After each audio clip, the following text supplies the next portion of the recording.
Podcast Oficina de Jornalismo do Correio do Povo. Oferecimento PUC. Mais que um diploma, sua escolha de futuro.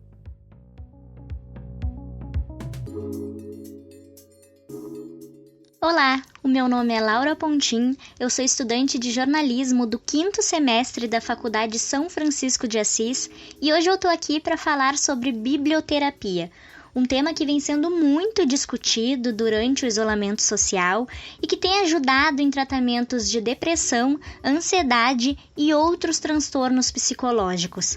Direto da Oficina de Jornalismo 2020 do Correio do Povo, que está cobrindo a Feira do Livro deste ano, você confere a partir de agora um bate-papo com a psicanalista Juliana Lang sobre a prática da leitura em processos terapêuticos.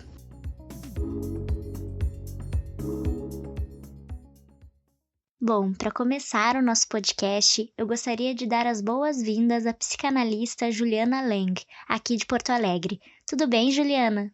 Oi, Laura. Estou muito contente de poder estar aqui hoje para falar um pouquinho sobre os livros como ajudantes no processo de tratamento de alguns quadros, de doença mental, ou mesmo situações também passageiras, situações da vida da gente, Como eu poderia citar alguns lutos, poderia citar processos de separação, Ou mesmo uma pandemia como a gente está vivendo agora, que também tem sido muito recorrente o uso de livros para nos ajudar a pensar algumas coisas, E como forma realmente de auxílio nesse processo de cura, vamos dizer assim, Juliana, explica pra gente o termo biblioterapia, o que é e quando ele surgiu mais ou menos. É um termo, na verdade, que começou a ser usado na década de 40, quando ele foi formalmente cunhado, assim, que trata exatamente disso, desse uso dos livros no processo de cura dos transtornos mentais.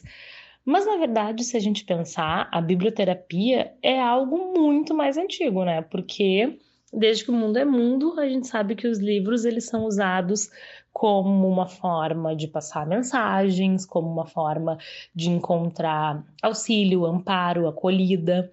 Então, embora o termo seja recente, o seu uso não é. E fiquei pensando assim, agora nesse próprio momento que a gente está vivendo, de pandemia, o quanto alguns livros com a temática da pandemia, como por exemplo A Peste, do Camus, ou O Amor nos Tempos do Cólera, do Gabriel Garcia Marques, são livros que tiveram as suas vendas muito aumentadas. São livros clássicos, que já vendiam bastante, mas eles tiveram uma procura muito grande nesse momento.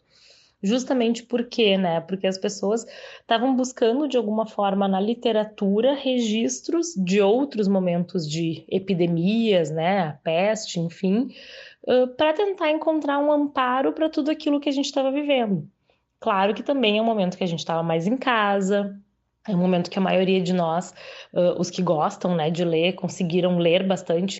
E, enfim, então os livros eles têm sido grandes aliados, A gente pode ver também que os próprios livros de autoajuda, Existe sempre em todas as livrarias uma seção de autoajuda que faz muito sucesso. Eles geralmente são livros que acabam virando best-sellers, E, enfim, podemos questionar o seu valor literário, mas eles têm uma função social, que é colocar em palavras aquilo que muitas vezes o sujeito está vivendo e que ele, ao encontrar aquilo descrito por outra pessoa de uma forma quase perfeita de acordo com o que ele sente, ele consegue dar vazão a um sentimento. Falando sobre essa procura por livros que fazem a gente se identificar com o momento que estamos passando, eu conversei com o diretor de vendas Rudimar Bernardes, de uma das bancas mais antigas da Feira do Livro, a editora Age, e ele me comentou que as pessoas estão mesmo buscando por livros que as ajudem a lidar com a solidão do isolamento. A feira, hoje em formato totalmente digital pelo site, está com pelo menos 40 lançamentos que falam sobre saúde mental. Inclusive, se você quer saber quais são os principais, pesquisa ali no site do Correio por A Leitura como Fuga da Realidade do Coronavírus. Nessa matéria, eu te trago alguns lançamentos que podem te ajudar durante a quarentena e lá você encontra ainda mais detalhes sobre a conversa que eu tive com o Rudimar, da editora Age.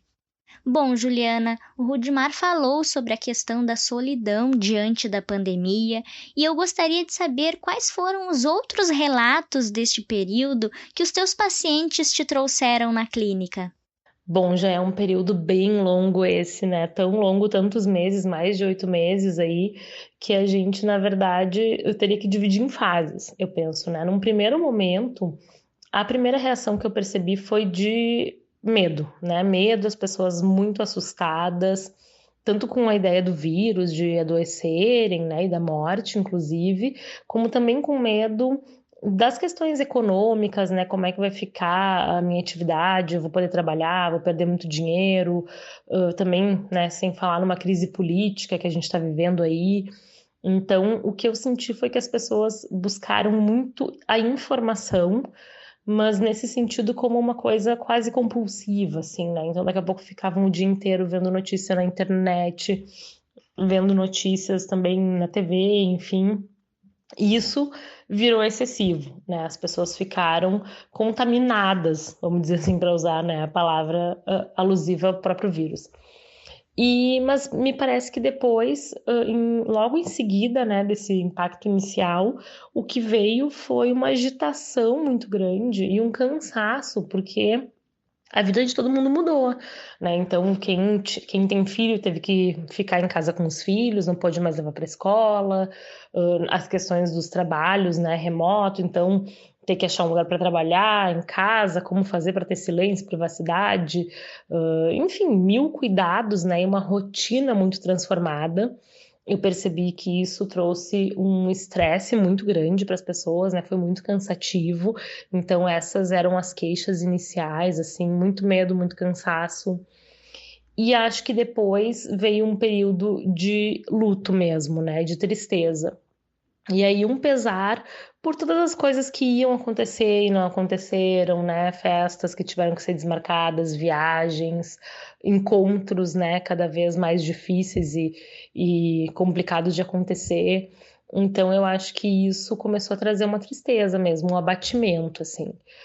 E nesse momento que a gente aqui em Porto Alegre vive já uma certa reabertura, né? Várias coisas estão funcionando, claro, com protocolos, etc. Eu percebo que a maioria das pessoas está mais animada com a ideia de uma possível vacina, né? Isso, acho que esse ânimo vem crescendo, mas também muito cansadas, né? Acho que é um consenso que a gente ouve, assim, que esse ano não está sendo fácil, então o cansaço é onipresente, né? Inclusive, todo mundo as pessoas que eu converso que são da área também têm relatado, assim como eu, um aumento muito grande de procura de terapia, né? Acho que tá todo mundo unânime em comentar isso, assim, o quanto a gente recebeu pessoas buscando num ritmo mais forte do que em outros anos, justamente porque tudo isso que está acontecendo aí, né, ao nosso redor, está trazendo sofrimento, muito sofrimento para todos nós. Cada um sofre do seu jeito, né? Uns sofrem e ficam mais calados, mais isolados, outros sofrem e acabam comendo demais, bebendo demais, outros não conseguem dormir, outros, né? Enfim, cada um encontra o seu modo, mas sem dúvida existe um sofrimento bem importante que está circulando por todos nós. Pela tua experiência com os pacientes, como você percebe os benefícios da leitura em tratamentos psicológicos? O hábito da leitura, eu costumo dizer que ele é muito transformador, né? Assim como um exercício físico, por exemplo, ele é super indicado para pessoas que têm quadros de depressão, de ansiedade ou até de transtornos psicóticos, ele muitas vezes é indicado como formalmente, né? O tratamento consiste daqui a pouco em medicação, exercício físico e a leitura pode fazer parte disso. Inclusive, lembrando que nem sempre a medicação faz parte do tratamento, né? Muitas vezes se opta por tratamentos em que não se inclua o remédio, porque sejam quadros mais leves, sejam situações, como eu mencionei antes, assim, situações passageiras, né? Que a pessoa perdeu uma pessoa muito querida, ela está enlutada, obviamente ela vai ficar triste, mas pode ser que ela, através da leitura, encontre uma alternativa saudável e com grande potencial de enlaçar, né? O que a gente fala desse enlaçar, assim? É criar laços entre a pessoa e aquilo que ela lê, entre ela e outros leitores, né? Ela também cria um material que ela pode debater, que ela pode, daqui a pouco, ter um assunto em comum. Tanto que tem sido algo muito comum o hábito de criar grupos de leituras, né? Isso eu já tinha verificado, assim, desde antes da pandemia também, mas como algo que agora, com a modalidade virtual, conseguiu, inclusive, aproximar pessoas de lugares diferentes do país, do mundo até, né? E tenho achado uma iniciativa muito bacana. Eu vejo que tem alguns grupos que são temáticos, né? Por exemplo, tem grupos de leitura só de leitura de livros escritos por mulheres, porque as mulheres historicamente são muito menos lidas do que os escritores homens, né? Então é uma forma de fazer esse resgate, de poder privilegiar também as escritoras, né, em detrimento dos escritores, que já têm o seu lugar mais garantido, vamos dizer assim. Tenho acompanhado também grupos de leitura de literatura negra, tanto literatura africana como literatura negra brasileira, e acho que, de novo, aí a gente pode pensar, né, como o livro como terapia mesmo, de poder de alguma forma fazer um reencontro de situações sofridas ou um reencontro com a própria história, com a própria identidade, quando a gente está falando dessa, então, identidade negra, dessas questões culturais que são tão distantes de nós, muitas vezes, né?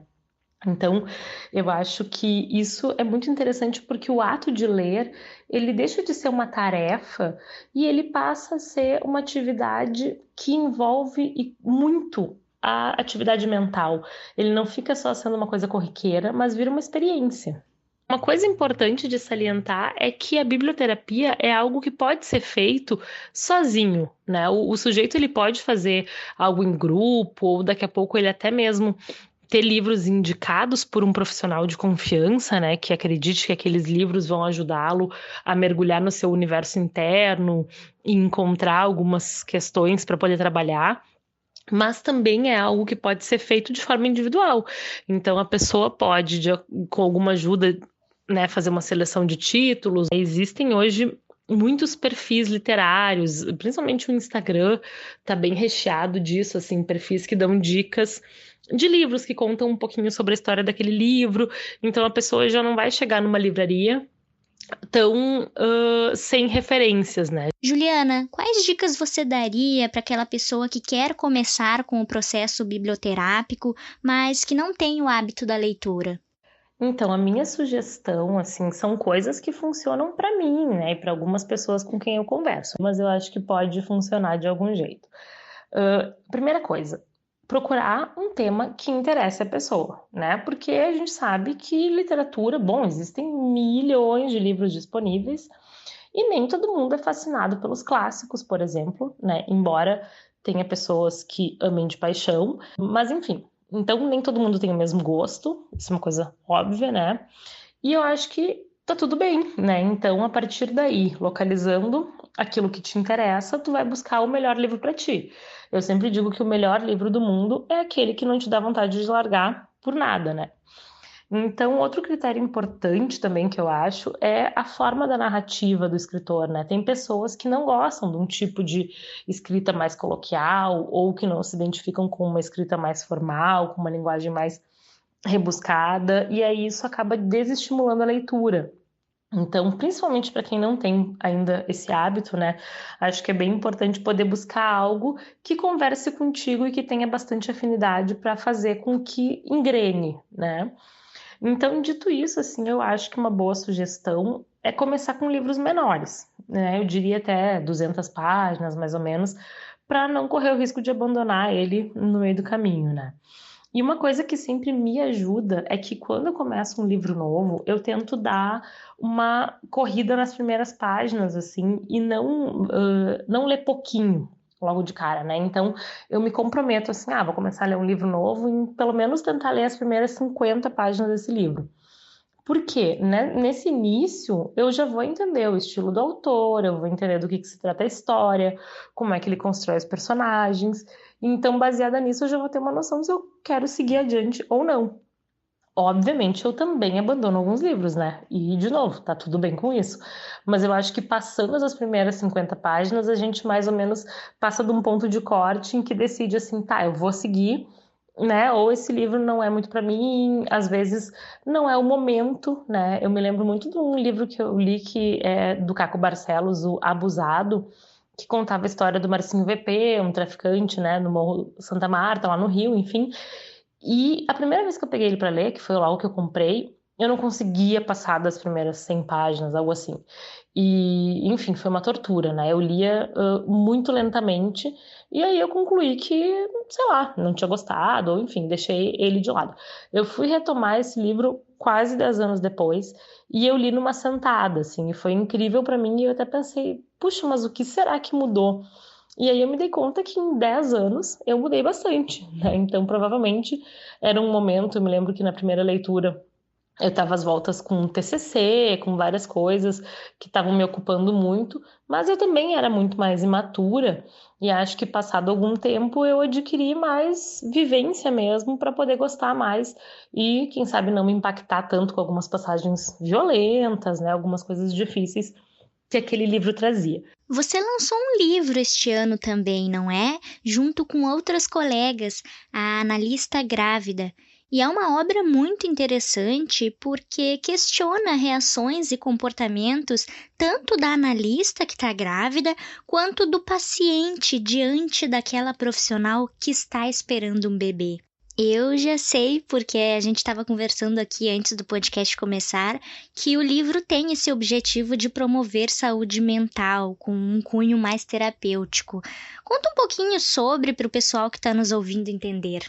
A gente realmente escreveu um livro que foi lançado agora em julho desse ano, eu e mais 4 colegas, que trata sobre a gravidez da analista e os efeitos disso na clínica psicanalítica.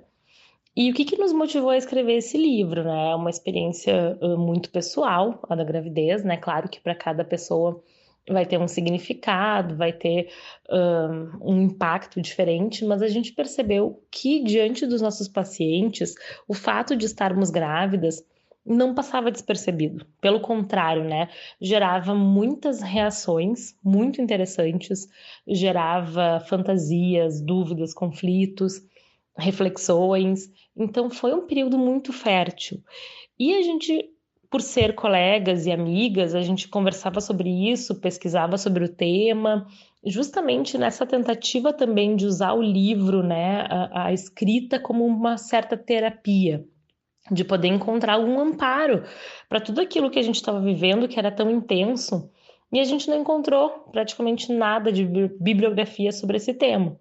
Então pensamos, bom, quem sabe a gente escreve, né? E aí a gente resolveu ousar, convidar algumas pessoas para escreverem conosco. E esse livro surge, então, nessa ideia, né, de poder compartilhar conhecimento e também compartilhar vivências que nós tivemos e auxiliar outras mulheres que ainda vão passar por essa experiência, né, para que elas possam se sentir tão acompanhadas numa fase tão rica que é a maternidade, a gravidez e o puerpério.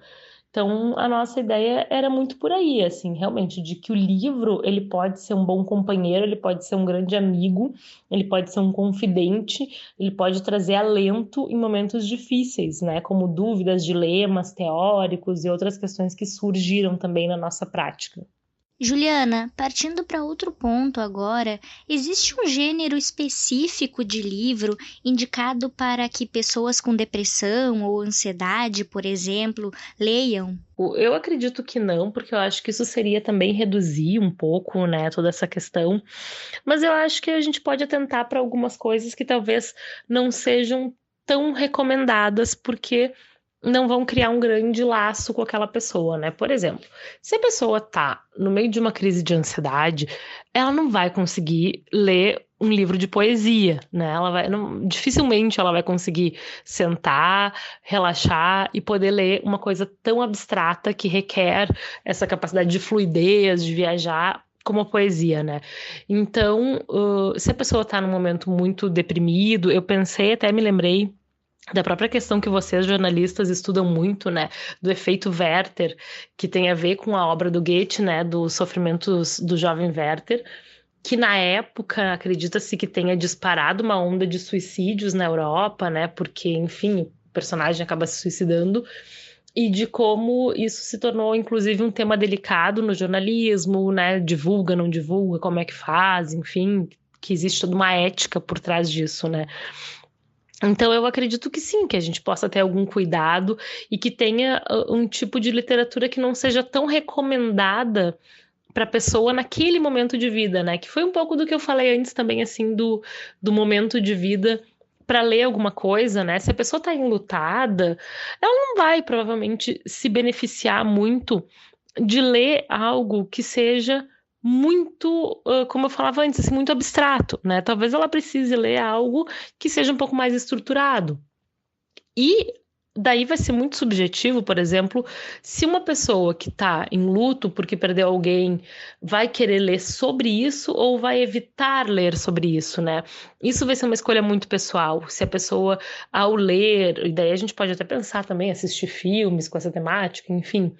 Se isso vai colocá-la em contato com uma temática muito dolorosa e vai ser ruim e vai deixar ela ainda mais para baixo, ou se pode ser uma forma de elaborar as suas dores, né? Se ler aquilo, encontrar na literatura personagens, histórias similares ao que ela viveu e está vivendo, pode ser uma forma também de catarse, né? Dela descarregar essa intensidade que está dentro dela. Então, eu diria que não existem livros específicos, um gênero, né, ou um estilo, mas que, conhecendo um pouco daquela pessoa, a gente pode saber, sim, que trilha formar, né, o que tem a ver. Isso a gente observa, assim, que as pessoas têm um gosto que acaba, muitas vezes, se repetindo, né. É difícil pessoas que leem coisas muito diferentes, muito alternativas. Existe um certo padrão, né, isso eu queria dizer, assim. E conhecendo um pouco desse padrão, fica mais fácil de acertar aonde que a gente pode acessar aquela pessoa via literatura, né? E sugestões de livros, hein, Juliana? O que você indicaria? Eu acho que uma boa sugestão para esse tipo de terapia são os romances de formação, que são aqueles romances, né, histórias, ficções, enfim, que buscam pegar uma parte da vida do sujeito, né? Especialmente começam na juventude, às vezes até na própria infância, mas focam muito na juventude em direção à vida adulta, né? Que seria um momento, então, de construção da identidade, de construção do próprio eu. Então, eu acho que são livros assim que, em geral, emocionam muito e que têm o poder de cativar a gente desde as primeiras páginas, né? E acho que aí, nesse caso, realmente, eles muitas vezes funcionam como uma própria terapia, porque acabam nos conectando com vivências, memórias, histórias, tanto nossas como de antepassados nossos, né? Histórias da nossa família, de repente algo que não aconteceu comigo, mas que aconteceu com o meu tio, com a minha prima, com meu pai, com a minha avó. Então, eu penso que esses romances de formação, eles sempre têm um poder de causar grandes emoções, assim, né? Às vezes até levando a gente às lágrimas. No ponto de vista das mulheres, eu acho que eu comentei antes, né, da Helena Ferrante, que é uma escritora que tem essa característica, assim, de escrever romances que funcionam muito como algo desse sentido. E eu pensaria assim, bom, daí tem grandes clássicos, né, O Apanhador no Campo de Centeio, é um livro que é clássico nesse sentido, né, talvez a gente possa até pegar outros aqui do mais próximos, assim, fiquei pensando no Uma Noite com Sabrina Love, que é do Pedro Mairal, que é um escritor uruguaio que recentemente, assim, ficou mais estourado, embora o livro já seja antigo e tem até um filme sobre isso, mas também não deixa de ser um romance de formação. A Sombra do Vento também me lembrei, né, que é a história de um menino aí que vai, no amor pelos livros, vai se tornando homem, e também é de um escritor que faleceu recentemente, o Carlos Ruiz Zafón. Me lembrei de um outro que daí já não é tão conhecido e acho muito legal também a gente poder contemplar, é de uma escritora africana, né, nigeriana, Abushi Emecheta, que escreve As Alegrias da Maternidade. Também é um romance de formação à medida que acompanha toda a trajetória de vida de uma personagem, né, se tornando mãe e tudo que ela vivencia no lugar de mãe e esposa na Nigéria em transformação no pós-guerra. Então são alguns dos livros que me ocorreram, assim. Enquanto você falava, eu fui dando uma conferida nesses livros no site da feira e já achei o Apanhador de Centeio, na banca Mania de Ler. Vale a pena dar uma procurada lá. Bom, o nosso podcast sobre biblioterapia está chegando ao fim e não esqueça de checar a matéria A Leitura como Fuga da Realidade do Coronavírus no site do Correio, que está cheia de dicas de livros sobre saúde mental para você procurar na Feira de Porto Alegre deste ano. Obrigada, Juliana, pela participação. Foi muito bacana conversar contigo hoje. E eu agradeço também a você que ouviu até aqui. A Oficina de Jornalismo do Correio do Povo 2020 tem coordenação dos jornalistas Marcos Santuário, Lúcia Menwink e Jonatas Costa. Meu nome é Laura Pontin e até a próxima!